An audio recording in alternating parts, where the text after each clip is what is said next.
Isaías capítulo 6.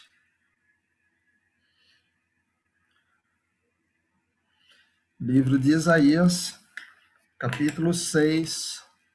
Nós vamos ler do versículo 1 até o versículo 8. O pastor Tiago está com enxaqueca hoje, ore por ele também. Ele está pelo YouTube aí, Deus te abençoe. Então, por isso ele não entrou pelo Zoom hoje. Isaías capítulo 6, versículo 1 em diante. No ano da morte do rei Uzias, eu vi o Senhor assentado sobre um alto e sublime trono, e as suas abas e as abas de suas vestes enchiam o templo. Serafins estavam por cima dele.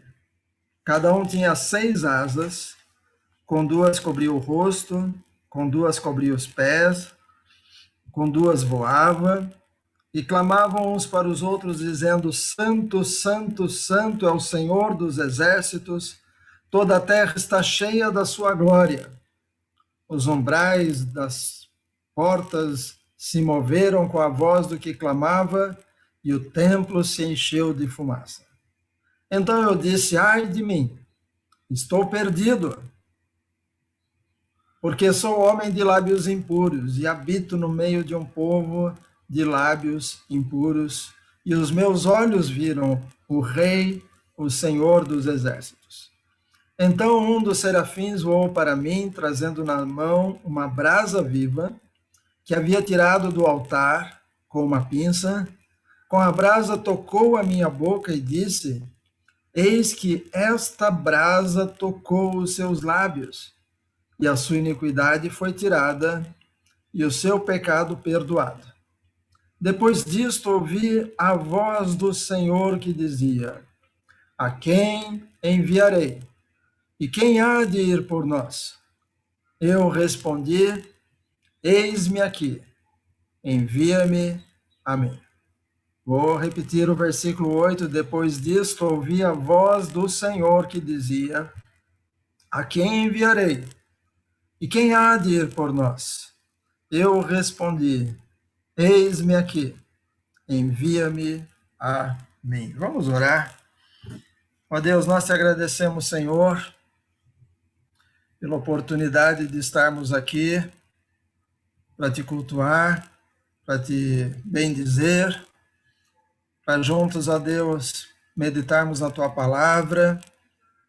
Queremos pedir, ó Pai, direção para todos os detalhes dos cultos presenciais ali na nossa igreja, mas também os detalhes, Senhor, de cultos online nesse período até que possamos retornar.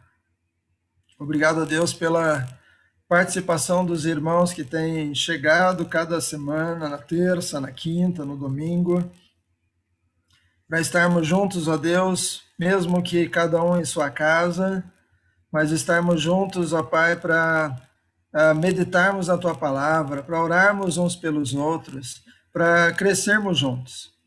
E, ó Deus, nesse trecho de Isaías, que o Senhor possa nos ensinar algo novo no dia de hoje, ou nos fazer lembrar daquilo que esquecemos. Em nome de Jesus. Amém. Esse trecho, ele tem um significado grande para mim. Isaías capítulo 6, de 1 a 8. Eu me lembro que eu tinha terminado, na época chamávamos colegial, hoje é 2º grau, né? Mas na época chamávamos colegial, e depois de terminar o colegial, aliás, no último ano eu já estava fazendo cursinho para fazer vestibular. Eu não me lembro se era etapa ou qual que era na época que eu fiz, aquela pressão toda, e vestibular, e fiz o vestibular. A minha primeira escolha era engenharia mecânica, e não passei.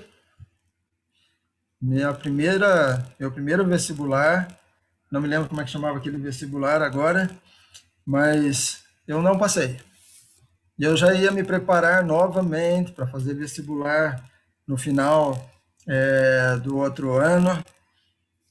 E logo depois tivemos a Assembleia Distrital.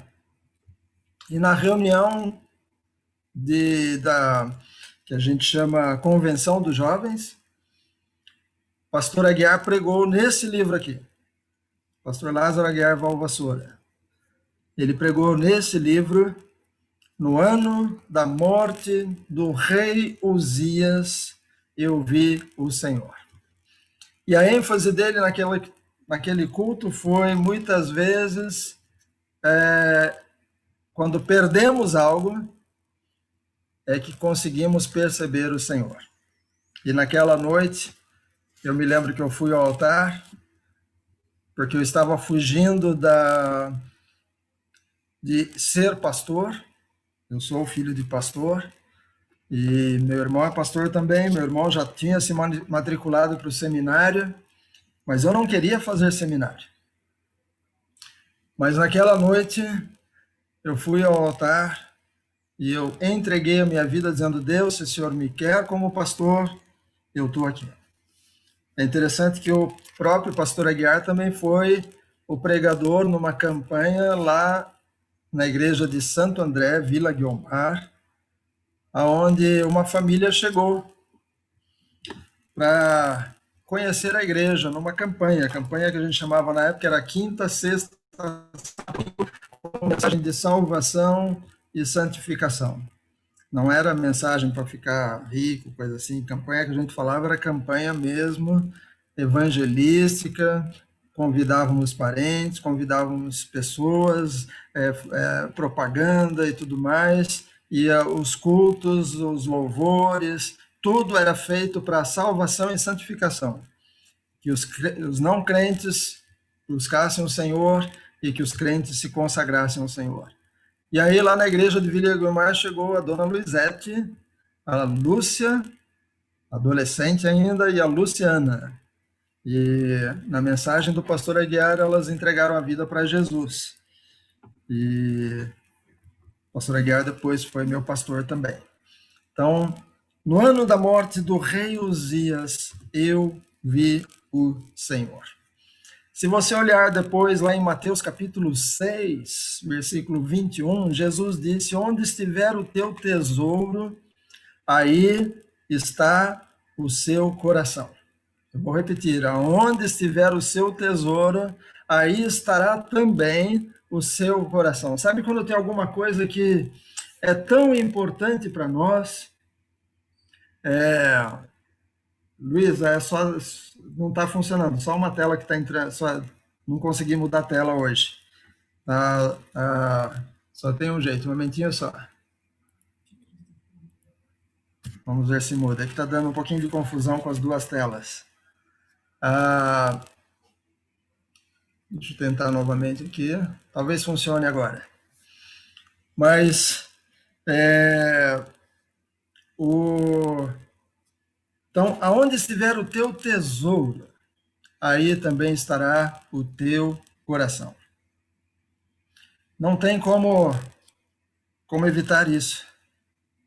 Porque muitas vezes a nossa atenção está firme, está ali com alguma coisa ocupando o primeiro lugar da nossa vida, e a gente dá tanta atenção para aquilo, ou aquela pessoa, ou às vezes nós mesmos é que estamos no centro de tudo.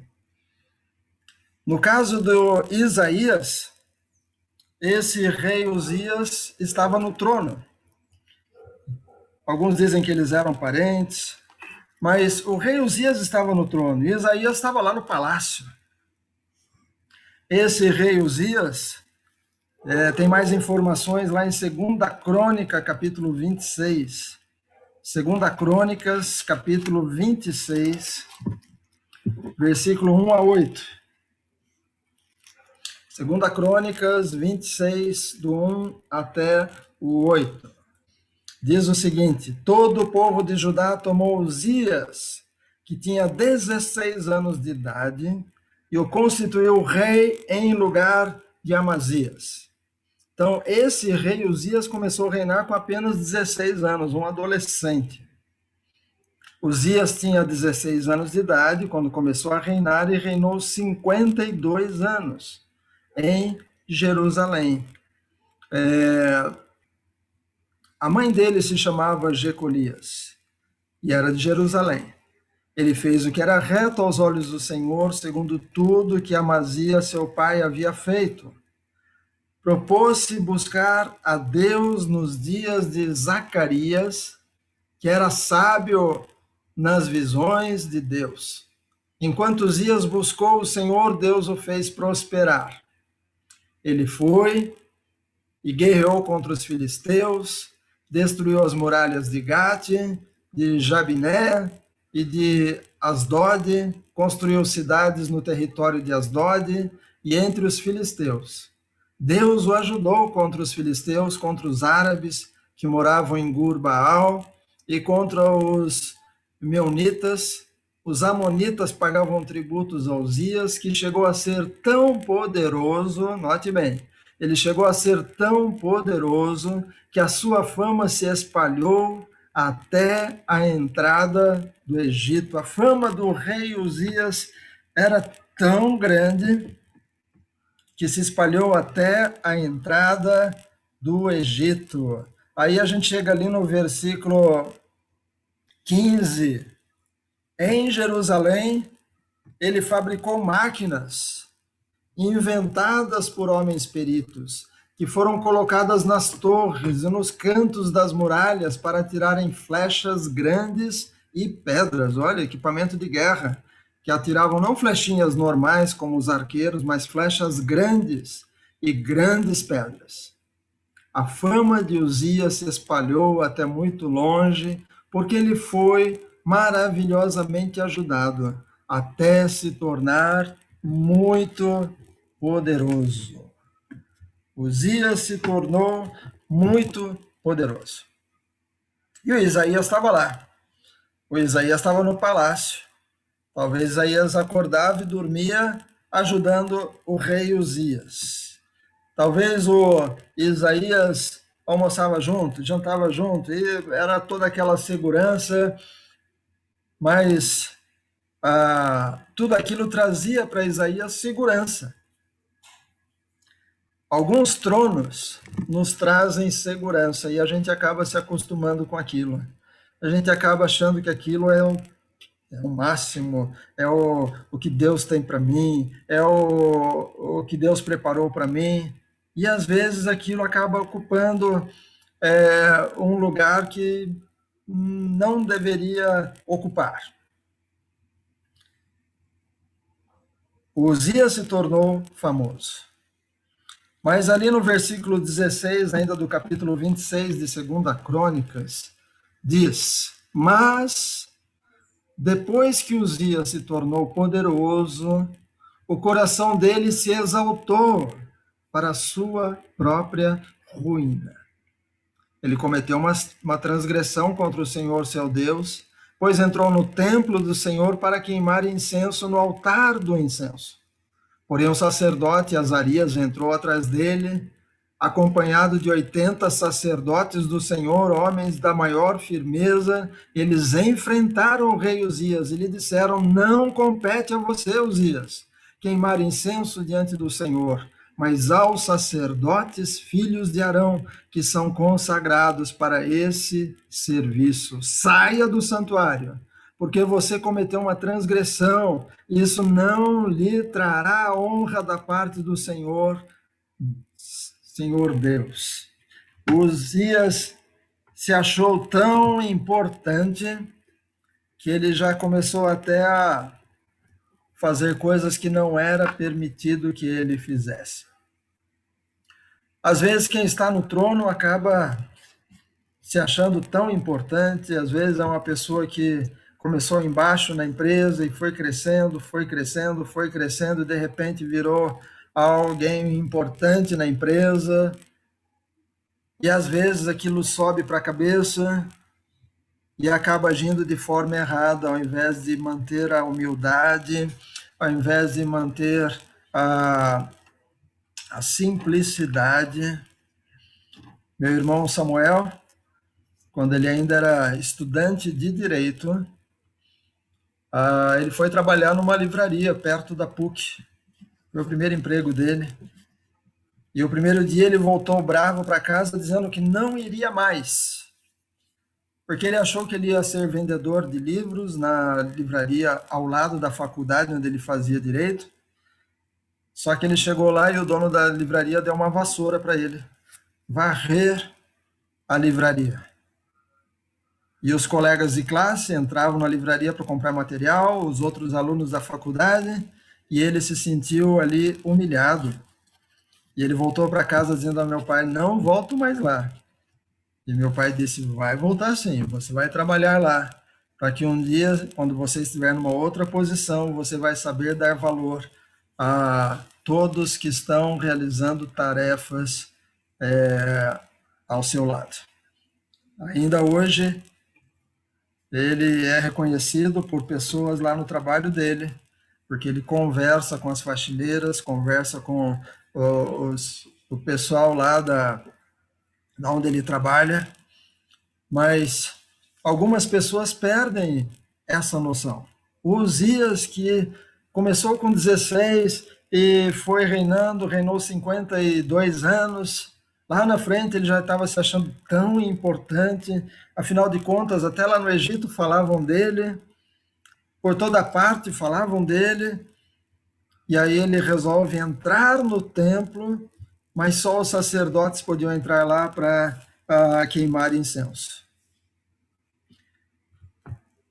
Às vezes, os tronos acabam atrapalhando o nosso relacionamento com Deus. O Uzias podia ter permanecido humilde, podia ter permanecido na função dele apenas como rei, não tinha nada a ver com o templo. Ele tinha regras de como entrar no templo, que portão entrar, que portão sair, mas ele não podia simplesmente entrar lá e agir do jeito que ele bem entendesse. Tronos, às vezes, derrubam pessoas. No caso do Isaías, o trono trazia segurança para ele. Tudo era o Uzias. Mas a Bíblia diz: no ano da morte do rei Uzias, eu vi o Senhor. No meu caso, no ano que eu não passei na FUVESP, lembrei agora como que era a prova da Unicamp, FUVESP, no ano que eu não passei na FUVESP,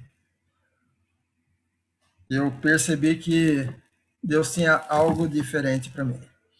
No ano que Uzias morreu, já não tinha mais o Uzias no trono. E Isaías diz ali, Isaías capítulo 6, no ano da morte do rei Uzias, eu vi o Senhor assentado sobre um alto e sublime trono. Alguns tronos na nossa vida impedem que a gente perceba que tem um outro trono maior ali perto. Tem um trono que está ali e sempre esteve ali, porque Deus é eterno. Antes mesmo que o mundo fosse criado, Deus já estava no seu trono. Mas, às vezes, colocamos os nossos olhos em tronos menores, que pode ser uma pessoa, pode ser os filhos, pode ser a esposa, a namorada, a noiva, pode ser o emprego, pode ser o meu ministério, o meu talento, aquilo que eu sei fazer. Há muitas coisas que às vezes sobem para a cabeça. É triste quando a gente acaba sabendo de pastores que começaram bem e foram sendo reconhecidos e de repente eles acabam sentando no trono e aí eles já não prestam mais atenção no trono onde Deus está e acabam fazendo coisas que não deviam fazer. O mesmo acontece às vezes com pessoas que começam como adoradores e louvam e tocam e vão crescendo, e de repente aparece na televisão, de repente já tem outros falando, de repente já são convidados para mais coisas, e acabam sentando no trono, e desviam a atenção do trono do Deus Todo-Poderoso. Luciana, Deus abençoe, bem-vinda. O rei Uzias morreu. Aí o Isaías conseguiu ver um trono maior. E aquele trono sempre esteve ali. Não é que Uzias morreu e Deus sentou num trono. Não, o trono já estava lá. Antes mesmo que Uzias nascesse, antes mesmo que Deus criasse o homem, Deus já estava no trono. Mas nós, os seres humanos, temos a tendência de focar a nossa atenção em algumas coisas ou pessoas. E como eu disse ali atrás, onde está o teu tesouro, aí está também o teu coração. E quando nós colocamos o nosso coração em pessoas, o nosso coração em coisas, o nosso coração no dinheiro, o nosso coração na fama, nós é que acabamos criando tronos que impedem que a gente enxergue um trono maior. Lá em Marcos capítulo 10, versículo 17 a 22, é o trecho conhecido como jovem rico. Marcos 10, 17 a 22. Pondo-se Jesus a caminho, um homem correu ao seu encontro e, ajoelhando-se diante dele, perguntou-lhe: Bom mestre, que farei para herdar a vida eterna? Jesus respondeu: Por que você me chama de bom? Ninguém é bom a não ser um, que é Deus. Você conhece os mandamentos? Não mate, não cometa adultério, não furte, não dê falso testemunho, não defraude ninguém, honre seu pai e sua mãe. Então o homem respondeu: Mestre, tudo isso tenho observado desde a minha juventude. E Jesus, olhando para ele com amor, disse: Só uma coisa te falta a você. Só uma coisa falta a você. Vá, venda tudo que tem, dê o dinheiro aos pobres, e você terá um tesouro no céu. Depois venha e siga-me. Ele, porém, contrariado com essa palavra, retirou-se triste, porque era dono de muitas propriedades. Ou seja, no trono desse jovem estava o dinheiro. É como se Jesus falasse para ele: ô jovem, o que eu quero fazer com você, não adianta você ir com essa roupa aí de grife, com esse iPhone último tipo, com esse carro 0 quilômetros e importadíssimo, caríssimo, não vai nem conseguir andar nas estradinhas onde eu quero te levar. Então vai, arruma um carro simples, nem leva o celular que não vai ter nem sinal lá, e põe uma roupa de trabalho, porque aonde eu vou te levar, essa roupa não vai aguentar. Mas o jovem foi triste embora, porque ele era muito rico, ele era apegado a essas coisas. Ele era preso ao dinheiro. Há uma piadinha que contam de um homem muito rico, que na hora que ele morreu, ele conseguiu agarrar umas pepitas de ouro e morreu com aquela mão fechada assim. E quando ele chegou lá no céu, com aquela mão fechada, os anjos olharam aquela mão e abriram a mão dele assim, e ele agarrando aquilo, a hora que abriram, os anjos disseram: ele trouxe um pouco de asfalto, né? Porque a Bíblia diz que lá no céu as ruas são de ouro. Então os anjos disseram: ele trouxe um pouco de asfalto para cá. É uma piadinha, mas algumas pessoas são muito agarradas ao dinheiro, ou agarradas a pessoas, agarradas a ministérios, agarradas à igreja. Até a própria igreja, se a gente não cuidar, pode se tornar um trono. E a gente acaba observando esse trono da igreja e a gente não percebe que tem um trono maior, um alto e sublime trono, onde estava o Criador dos céus e da terra. Quando Isaías consegue perceber esse outro trono. Algo acontece na vida dele. Está ali no versículo 4. Depois que os umbrais da porta se moveram com a voz do que clamava, e o templo se encheu de fumaça, então eu disse: ai de mim, estou perdido, porque sou homem de lábios impuros e habito no meio de um povo de lábios impuros, e os meus olhos viram o Rei, o Senhor dos exércitos. Ele estava sempre lá com Uzias, mas não fazia tanta diferença algumas coisas para ele. Mas agora que ele enxerga um trono maior, ele começa a pensar: puxa, eu estou longe, eu tenho coisas que eu preciso consertar. Quando nós percebemos esse trono maior, e não há outro trono maior do que esse alto e sublime trono, a gente começa a perceber que nós somos pequenos. Podemos ser ricos, mas somos pequenos. Podemos ser famosos, mas somos pequenos. Podemos ser conhecidos, mas somos pequenos. O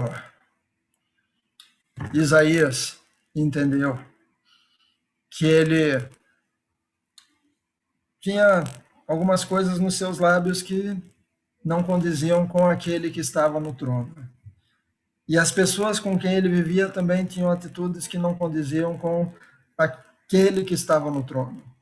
E o anjo traz uma brasa viva tirada do altar e toca os lábios do Isaías. Versículo 6. Então um dos serafins voou para mim, trazendo na mão uma brasa viva, que havia tirado do altar com uma pinça. Com a brasa tocou a minha boca e disse: eis que esta brasa tocou seus lábios, a sua iniquidade foi tirada e o seu pecado perdoado. Ao enxergarmos esse trono maior, nós vamos perceber que nós é que precisamos de quem está no trono, e não é ele que precisa de nós. E se nós é que precisamos de quem está no trono, somos nós que temos que entrar dentro do padrão que ele mostra. E o padrão que Deus mostra está aqui na Bíblia, que nós temos que ler, estudar e aplicar, como a Elisete lembrou hoje de manhã, colocar em prática. E eu compartilhei com ela aquele versículo: tornai-vos, pois, praticantes da palavra e não somente ouvintes, enganando-vos a vós mesmos. O Jaime falou bastante sobre isso de manhã na escola bíblica. Se você não viu a aula, está disponível lá. É o link que eu mandei no WhatsApp. Clica lá que dá para assistir a aula ainda. Mas é importante que a gente escute a palavra, que a gente leia a palavra, medite nela, e que a gente permita que essa palavra nos mostre quem nós somos e que essa palavra nos purifique. A brasa foi trazida e ele foi tocado. Aí ele escuta versículo 6, 8, aliás, Isaías 6, 8. Depois disso ouvi a voz do Senhor que dizia: a quem enviarei? E quem há de ir por nós? Eu respondi: eis-me aqui, envia-me a mim. Eis-me aqui, envia-me a mim. Eu não sei exatamente qual que era o ministério que Isaías tinha dentro do reinado do Uzias. Eu não sei se ele era conselheiro do rei, não sei se ele era ministro das finanças, não sei se ele era algum tipo de coordenador de algumas atividades do rei. Mas com a morte de Uzias, provavelmente Isaías sairia de cena. Mas como ele não tinha mais o trono do Uzias morreu, ele conseguiu enxergar um trono maior, ele pôde perceber que ele precisava de um toque especial, e ele foi tocado pela brasa viva do altar, e aí ele consegue ouvir um chamado daquele que estava no trono: a quem enviarei e quem há de ir por nós? E ele respondeu: eis-me aqui, envia-me a mim.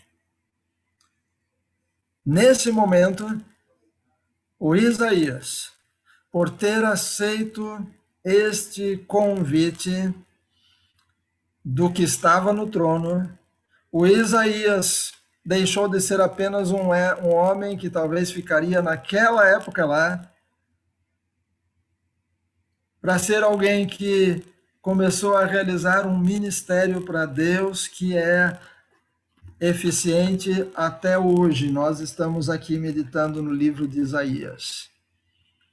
Por causa do Isaías, que percebeu esse alto e sublime trono e se rendeu àquele que estava no trono e atendeu ao chamado daquele que estava no trono, a sua atuação continua firme até o dia de hoje. E você pode ler o livro de Isaías, um dos profetas maiores. Comentamos esses dias sobre os profetas menores, livros que têm às vezes poucas páginas, mas o Isaías são muitas páginas, muitas revelações, muitas profecias. Mas tudo isso só foi possível porque ele tirou os olhos do trono passageiro para colocar os olhos no trono eterno. Eu, como pastor, não posso colocar a minha atenção no trono passageiro. O ministério na igreja do Nazareno Jardim Adelaide, ou a construção da igreja no Jardim Adelaide, os membros da igreja Jardim Adelaide. Eu preciso ter os meus olhos, acima de tudo, lá, no trono eterno. Os que estão me assistindo aqui agora, que são do louvor, que tocam, que cantam, que ministram, não podem colocar os olhos nos tronos que são colocados diante dos músicos. Atenção, show, apresentações, gravação de CD, gravação de DVD, participação em eventos. Não coloque sua atenção nisso. Coloque no trono daquele que é o Rei da Glória. E se ele disser para você, eu vou te usar com a música, deixe-se usar. Mas se ele te disser, vai, vende tudo que tem, dá para os pobres e vem e siga-me, faça isso. Se você é professor na escola bíblica, não caia na tentação de eu sou um bom professor, eu sou ótimo, eu sou demais. Não se permita isso, mas mantenha os seus olhos lá no trono, onde está o Criador dos céus e da terra, aquele que vai ensinar mais se você permitir aprender mais, para que você possa depois ensinar na sua classe. Você que é crente há muito tempo, e talvez ao longo dos anos foi crescendo dentro da igreja. Você entrou, ninguém te conhecia. Hoje todo mundo na igreja te conhece. Hoje você lidera esse ou aquele ministério. Hoje você é chamado para fazer isso ou aquilo outro. Não caia na tentação de sentar num trono. Jogue fora esse trono. Continue com os olhos naquele que está no trono alto e sublime. Você é novo na igreja? Continue humilde, com os olhos atentos no trono lá em cima, e seja obediente a ele. No ano da morte do rei Uzias, eu vi o Senhor sentado num alto e sublime trono. Eu não sei como está a sua vida hoje, eu sei como está a minha, mas a sua eu não sei. Mas Deus sabe, Deus sabe. Então, nesse instante aí onde você está, na sua casa ou no carro, quinta-feira a Gi lá de Ribeirão Preto, que trabalha de Uber, depois que acabou o estudo bíblico da quinta-feira com a pastora Lúcia, a Gi mandou um áudio dizendo: pastor, ouvi o culto inteirinho com os passageiros no carro. Não sei se eles eram crentes, mas eles ouviram a palavra. Eu fui, andamos bastante, eles ouviram a palavra. Então, talvez você está assistindo aí no carro e talvez está com um passageiro aí ouvindo a palavra também. Então, essa mensagem também é para você, passageiro aí do Uber, mas é também para todos os homens e mulheres, jovens, crianças que estão ou assistindo agora à noite, nessa noite de 25 de outubro, ou no outro dia, no outro horário, talvez de madrugada, talvez daqui a alguns anos, não sei quanto tempo essa mensagem vai ficar no YouTube, mas aí onde você está ouvindo, nesse seu tempo aí, Deus te conhece. E se tem alguém sentado num trono na sua vida, quer seja você mesmo, ou alguém a quem você admira muito, a quem você ama muito, a quem você dedica toda a sua vida, todo o seu esforço, toda a sua atenção, ou alguma coisa, dinheiro, o carro, o celular, o seu emprego, a sua profissão, seja lá o que for que estiver no trono. Tire os seus olhos desse trono e coloque os seus olhos no alto e sublime trono. E ouça o que ele tem para dizer e permita que ele purifique você. Ele te mostre quem você é e o que é que precisa ser mudado. É o Espírito Santo quem convence do pecado, da justiça e do juízo. Então, quando nós nos aproximamos desse templo, o próprio Espírito Santo vai dizer: Regina, conserta isso aqui. Alba, conserta aquilo ali. Luciana, conserta aquilo outro. O Espírito Santo vai convencer e vai mostrar: esse trono está ocupando muito da sua vida. Põe esse trono de lado. Tire esse trono da sua vida. E que haja só um trono na sua vida. O trono alto e sublime, aonde está o Deus Criador dos céus e da terra. Deus Pai, Deus Filho, Deus Espírito Santo. E os três são um só. Abaixe sua cabeça, feche seu olho, nós vamos orar. Pastora Lúcia, dirija em oração, por favor.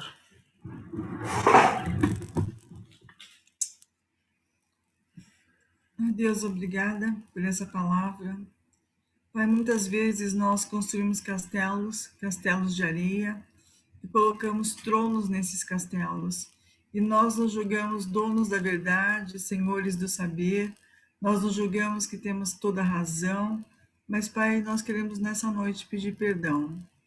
Perdão se estamos, a Deus, construindo castelos de areia, perdão se estamos sentando em tronos, perdão se estamos usurpando alguma autoridade. Pai, nós queremos pedir perdão nessa noite. Nós queremos pedir que o Senhor venha trazer profundo temor ao nosso coração. Assim como o Senhor trouxe para Isaías temor, porque ele precisou ser confrontado, que ele não tinha mais o apoio que lhe era peculiar. Nós queremos pedir que teu Espírito Santo fale claramente aos nossos corações, se nós estamos apoiando a nossa fé, as nossas convicções, se nós estamos apoiando a nossa esperança naquilo que é fútil, naquilo que é passageiro. Perdoa-nos, Senhor, se estamos, ó Deus, tirando os olhos de Ti e colocando em riquezas, em honra e em tantas coisas passageiras dessa terra. Perdoa-nos, Senhor, e nos ajuda, Pai, a focarmos em Ti, porque Tu és o nosso alvo, Tu és o nosso bem maior. Pai, que os nossos olhos estejam nas mãos do Senhor, nos olhos do Senhor, na Tua palavra, Deus. Que os nossos olhos estejam voltados para Ti. E obrigada por essa palavra. Obrigada pelo ministério que o Senhor deu para para Uzias como rei, mas que o Senhor deu também para Isaías, o teu servo, Deus, o servo, ó Deus, profeta, que falou tanto de Jesus. Muito obrigada. Amém. Bem, obrigado, pastora Lúcia. Eu vou compartilhar